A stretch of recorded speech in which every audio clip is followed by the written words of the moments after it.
मोतीवन के जंगल में चिड़िया का एक परिवार रहता था। उस परिवार में पिंकी चिड़िया और उसके दो बच्चे रहते थे।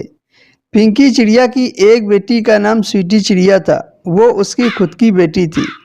और दूसरी बेटी का नाम मुन्नी चिड़िया था। मुन्नी चिड़िया उसकी सौतेली बेटी थी, जिसकी वजह से पिंकी चिड़िया मुन्नी चिड़िया को प्यार नहीं करती थी। वो उससे घर का काम करवाती थी और अपनी बेटी स्वीटी चिड़िया से कुछ भी नहीं करवाती थी।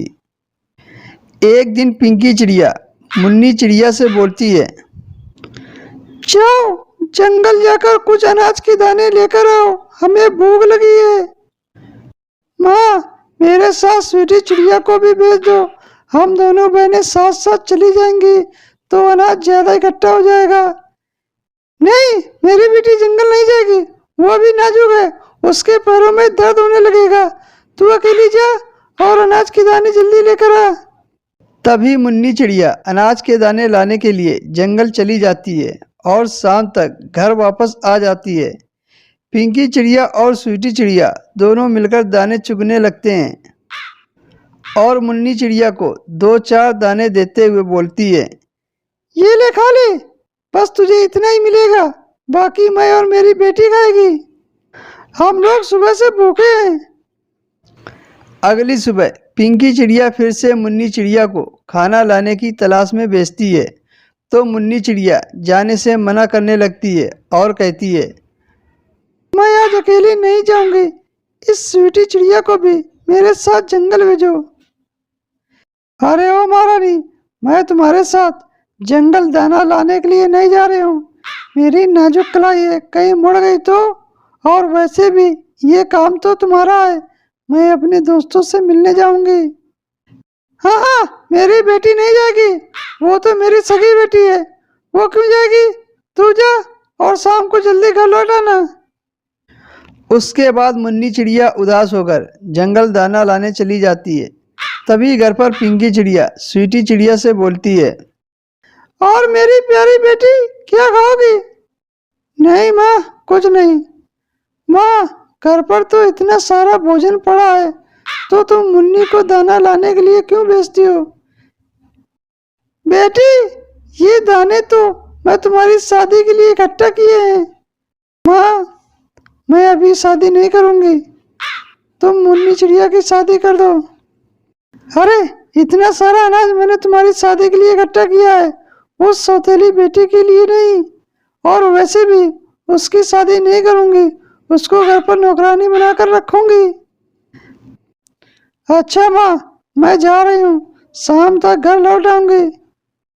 अरे बता तो दो कहाँ जा रही हो?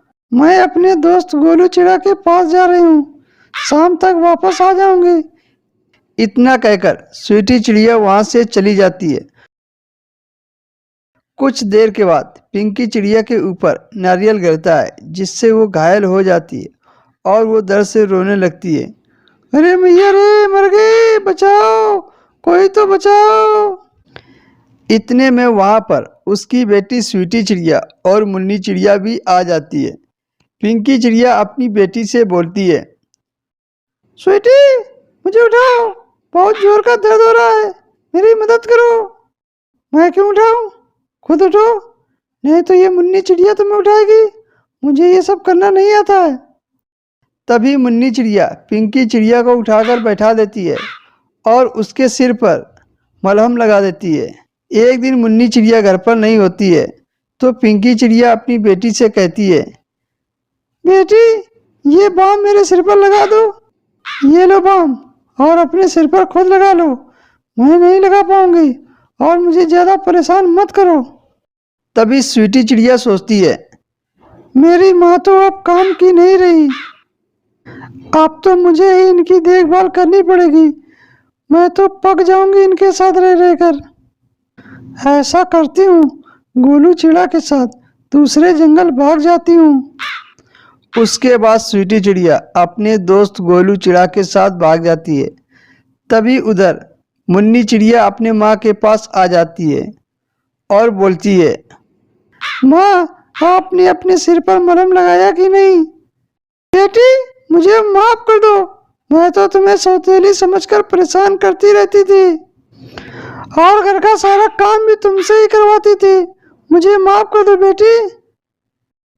कोई बात नहीं माँ। माँ, स्वीटी चिड़िया कहाँ पर गई है? अभी तक नहीं लौटी। कहीं कुछ हो तो नहीं गया उसको? बेटी, वो घर छोड़कर अपने दोस्त के साथ भाग गई।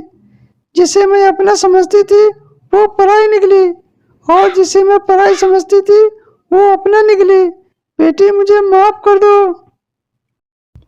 उसके बाद पिंकी चिड़िया और मुन्नी चिड़िया आपस में मिलजुल कर रहने लगते हैं।